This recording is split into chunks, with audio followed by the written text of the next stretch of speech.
Agradezco al Instituto Colombiano de Derecho Procesal y a su presidente, maestro Jairo Parra Quijano, la oportunidad para expresar estas ideas sobre las incidencias del Código General del Proceso en el proceso laboral, concretamente sobre medidas cautelares.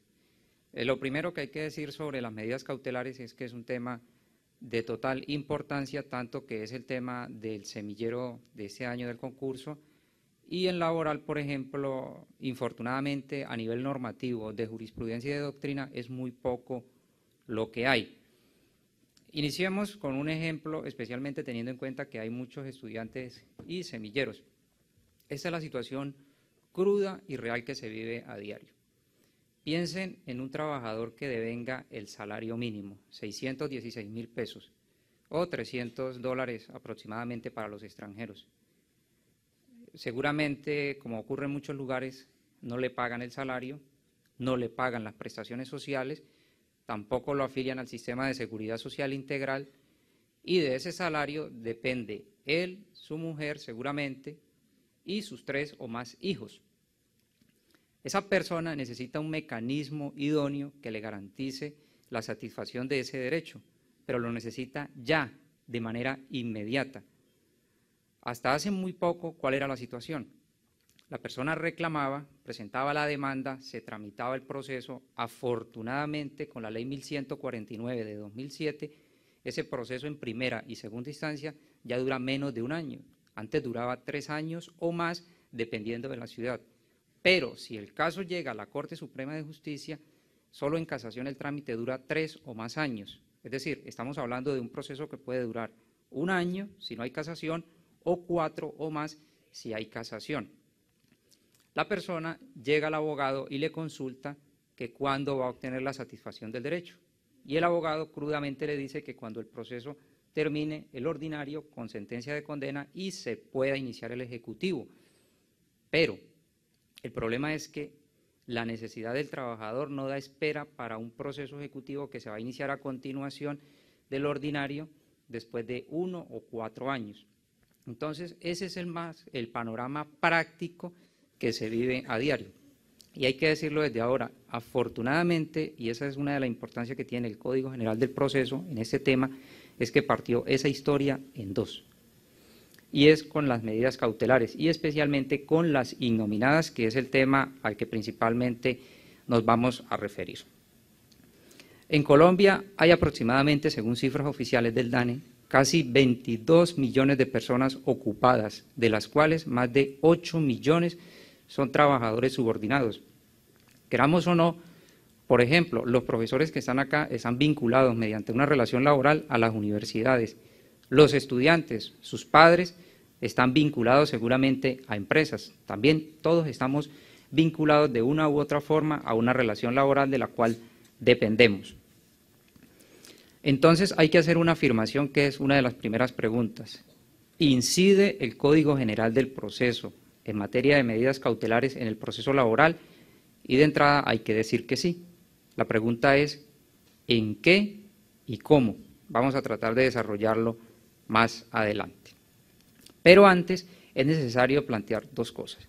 Primero, lo que se pueden llamar unas nociones o ideas previas. Ya las mencionaba en alguna forma el doctor Juan Guillermo, y es lo que tiene que ver con el fin del Estado Social de Derecho, el fin del derecho, el fin del proceso y concretamente el fin del derecho del trabajo.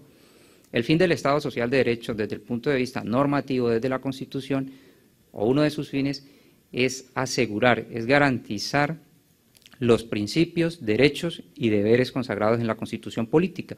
Pues uno de esos principios y derechos es el trabajo. El trabajo tiene una categoría, una calidad tan importante en la Constitución como pocas cosas la tienen, tal vez como la libertad y tal vez como la igualdad. Es un valor, es un principio y también un derecho fundamental. Un derecho que tiene una protección especial, no una protección cualquiera. Por ejemplo, eso es principio universal. En Uruguay, la Constitución política consagra lo mismo, una especial protección del trabajo, pero sin embargo, lo equivalente a nuestro Código Sustantivo del Trabajo no consagra principios de manera taxativa como el indubio properario. Pero ¿qué ha dicho la doctrina uruguaya? Ese principio protector se extrae directamente de la Constitución. No es necesario que esté consagrado en el Código directamente. El fin del derecho, siguiendo al maestro Couture, es la justicia. Ya lo dijo él de una forma muy romántica, que uno de los mandamientos del abogado es luchar. Pero primero luchar por el derecho. Pero el día en que el derecho esté en contra de la justicia, pues la lucha debe ser, es por la justicia. Y el fin del proceso es la efectividad de los derechos reconocidos por la ley sustancial. Ya lo dijo Chiovenda en frase que siempre el maestro Jairo Parra Quijano nos recuerda: el proceso no sirve a una parte o a la otra, sino a aquella que tiene la razón, y la razón se la da el derecho sustancial. Y la idea fundamental, la primera, la que define la ideología del derecho del trabajo, es que el derecho del trabajo es un derecho protector de los trabajadores, porque parte de la desigualdad que hay entre empleador y trabajador. Y unas nociones generales muy elementales: recordar el fin de las medidas cautelares.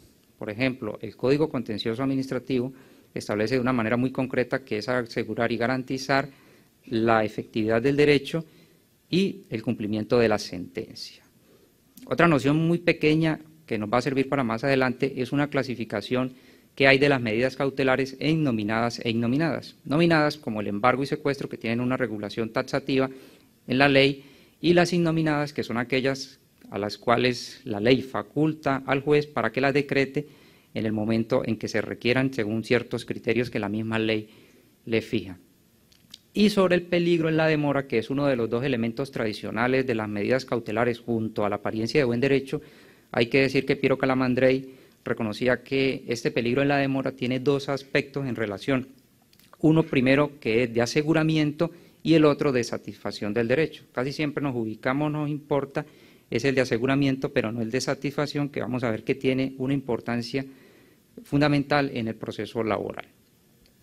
Bien, ahora sí entremos en la materia de cómo incide el Código General del Proceso en el proceso laboral. Pero para ver la importancia del Código General del Proceso, tenemos que preguntarnos, y antes del Código General del Proceso, ¿qué había o qué hay en el Código Procesal del Trabajo y de la Seguridad Social? Y parece extraño que casi no había nada. Por ejemplo, solamente existía una medida de embargo y secuestro en el proceso ejecutivo muy parecida a la del proceso civil. En el procedimiento ordinario no existía ninguna medida cautelar. Solamente en el año 2001, con la ley 712, se creó una caución, pero es una caución que desde ahora podemos advertir que como regla general ha sido inoperante y realmente es ineficaz.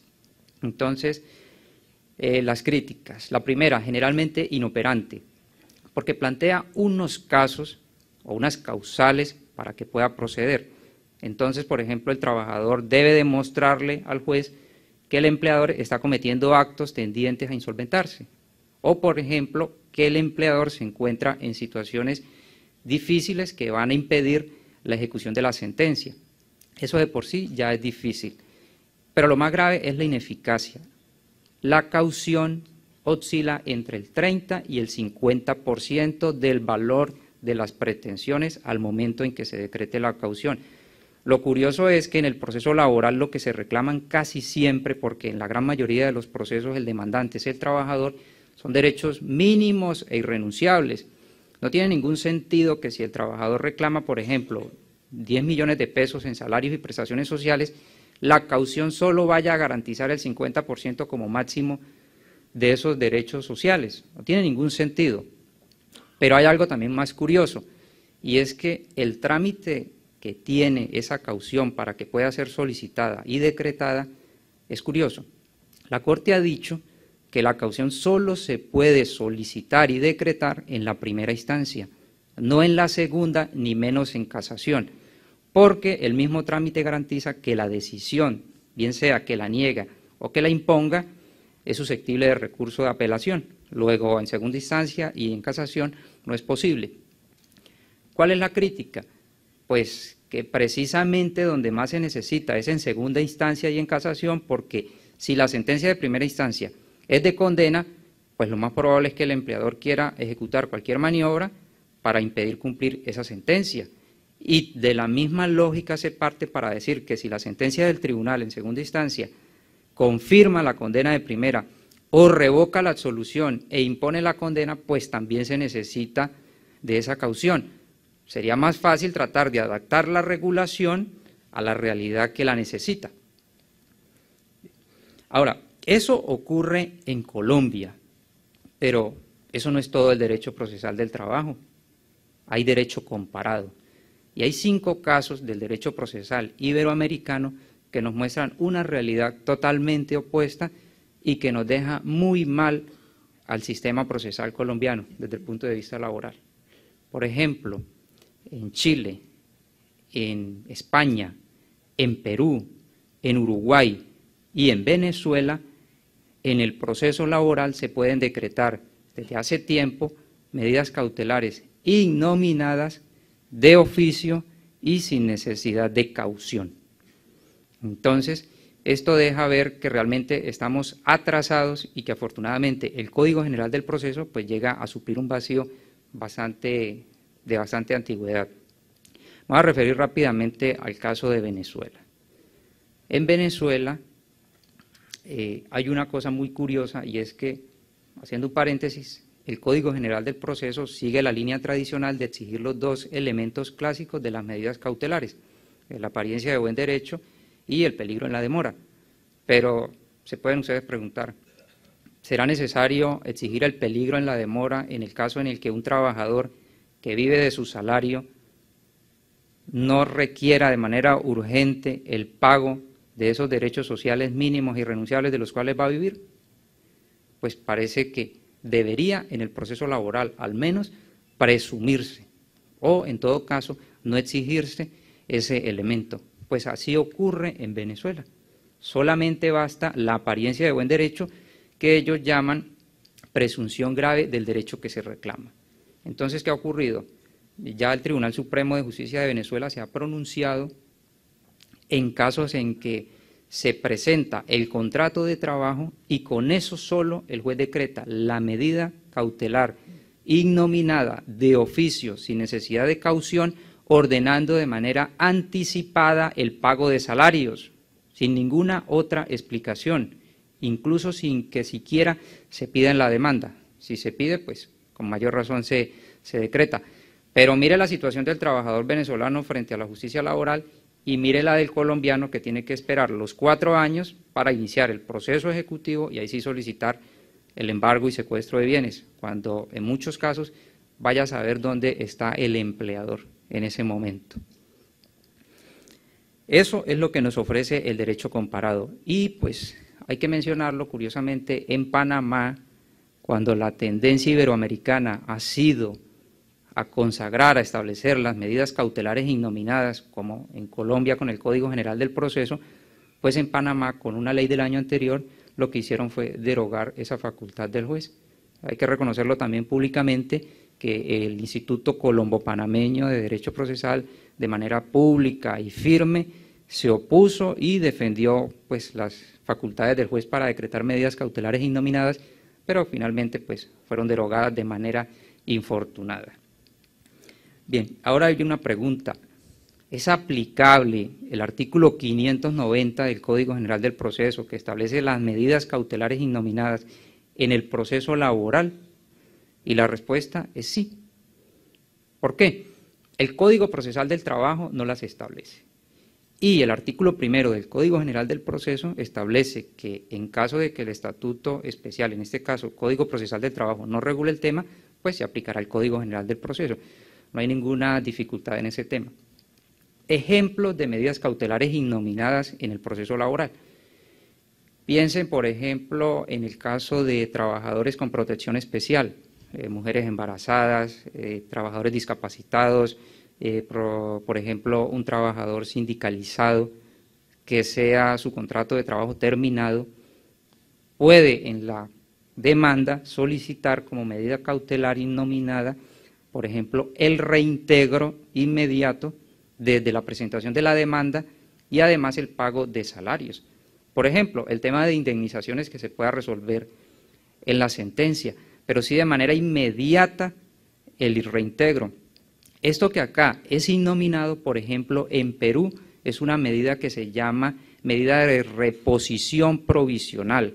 Y para el caso, por ejemplo, del fuero sindical, no solamente se protege o se ordena el reintegro del trabajador sindicalizado, sino de aquel que estaba adelantando gestiones para constituir el sindicato, lo que es todavía pues más garantista. Piensen también, por ejemplo, en el caso sin necesidad, que sea un trabajador en ciertas situaciones especiales como una embarazada, un trabajador discapacitado o con fuero sindical, porque al fin y al cabo, de manera infortunada, no todas las personas, sobre todo quienes devengan el salario mínimo, ven su trabajo como un proyecto de vida, sino como la mera forma de obtener los medios para la subsistencia.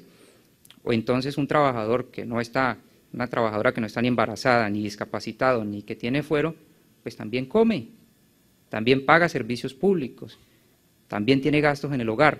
Entonces, para ellos también se puede solicitar y ordenar de manera inmediata el pago de salarios y prestaciones sociales, pudiendo dejar indemnizaciones también para el final, al momento de dictar la sentencia. Piensen también, por ejemplo, en el caso en que se solicite o se termine el contrato y se pretenda garantizar el derecho a la seguridad social en salud. Se pueden ordenar pagar cotizaciones al sistema para garantizar la continuidad en la prestación del servicio de salud. Y hay un caso curioso porque las medidas cautelares innominadas no son solamente para los trabajadores, también pueden proteger a los empleadores. El maestro panameño Jorge Fábrega Ponce, les recomiendo a los semilleros que lean esa revista, es del año 89, la revista del Instituto Colombiano de Derecho Procesal. Él presentó una ponencia en la que planteaba un caso muy curioso, un caso real que ocurrió en Panamá. Un banco estaba tramitando un proceso para obtener el levantamiento del fuero sindical de un cajero y el cajero estaba hurtando. Entonces el banco le solicitó al juez que decretara como medida cautelar innominada la suspensión del contrato de trabajo, porque de lo contrario, pues eso iba a llevar a una situación muy perjudicial para el banco. Y el juzgado efectivamente decretó la medida. Entonces, medida cautelar innominada que también tiende a favorecer al empleador, no solamente a los trabajadores, porque a pesar de la desigualdad, el Código también ofrece o puede ofrecer soluciones para ambos. Pero, ¿qué ocurre? No se trata de trasladar de manera completa el artículo 590 al Código Procesal del Trabajo. Se pueden hacer ciertas observaciones en la medida en que si la norma hubiese sido pensada para el proceso laboral, hubiese sido redactada igual. O, por ejemplo, se hubiese pensado en que en el proceso laboral un pilar fundamental que el doctor Juan Guillermo hablaba es el del juez, director del proceso, que tiene amplias facultades. Pudiera en el proceso laboral el juez decretar la medida de oficio, como ocurre por ejemplo en Venezuela y en Perú, o por ejemplo pudiera no exigir el elemento peligro en la demora, o en aplicación del principio de gratuidad pudiera no exigir la caución. Ahora, hay un inconveniente, el juez no puede modificar la norma procesal que es de orden público, pero en un proceso de argumentación, de interpretación y sobre todo de adaptación de una norma que fue pensada para un proceso distinto, especialmente el civil, bien vale la pena hacer ese cuestionamiento. Y en última, en el mejor de los casos, pues que esa medida pudiera regularse de manera concreta para el proceso laboral, teniendo en cuenta las particularidades del mismo proceso. Ahora, esto genera unas dificultades, a pesar que ya está la norma y así se aplique la norma, porque finalmente, por ejemplo, en el caso del principio de gratuidad, pues no es un principio absoluto, de hecho, es un principio que casi que está en el puro papel, porque en la realidad ya el trabajador tiene una carga económica bastante amplia. Pero una dificultad que se puede advertir, incluso para el proceso civil, es la de que el juez considere, por desconocimiento de la naturaleza de la medida cautelar, que lo que está es dictando una sentencia anticipada. Y eso muy posiblemente, ese temor lo va a llegar a querer cuidar su responsabilidad personal, disciplinaria, penal, y no llegar a decretar la medida cautelar innominada. Ese es un tema que poco a poco los jueces tendrán que ir recibiendo la capacitación, así como la recibieron en oralidad, para que pues puedan aplicar las medidas cautelares y realmente logre el objetivo que es proteger los derechos, y en este caso del proceso laboral, de los trabajadores. Ya de esa forma voy concluyendo, aprovechando que el Congreso se hace en homenaje al maestro Hernando Morales Molina. Desde luego, por edad no lo conocí, no fue mi profesor. Sin embargo, les recomiendo a los semilleros, vayan a las bibliotecas, busquen sus libros, y especialmente el de casación. Es uno de los pioneros en la casación civil colombiana. Muchas de las normas del Código General del Proceso lo que hacen es traer las normas del Código de Procedimiento Civil, que seguramente él fue autor de muchas. Y otro mensaje para los semilleros, siguiendo las enseñanzas del maestro Jairo Parra Quijano, es atrévanse a pensar por ustedes mismos como él nos enseña, y sobre todo atrévanse a decir lo que piensan. No crean, como dice el mismo doctor Parra, siguiendo a científico Rodolfo Ginás, que los profesores son los dueños del conocimiento. El día en que eso cambie, como dice el doctor Parra, siguiendo al maestro Ginás, pues la educación va a mejorar con solo eso en un 50%. De esa forma termino. Gracias.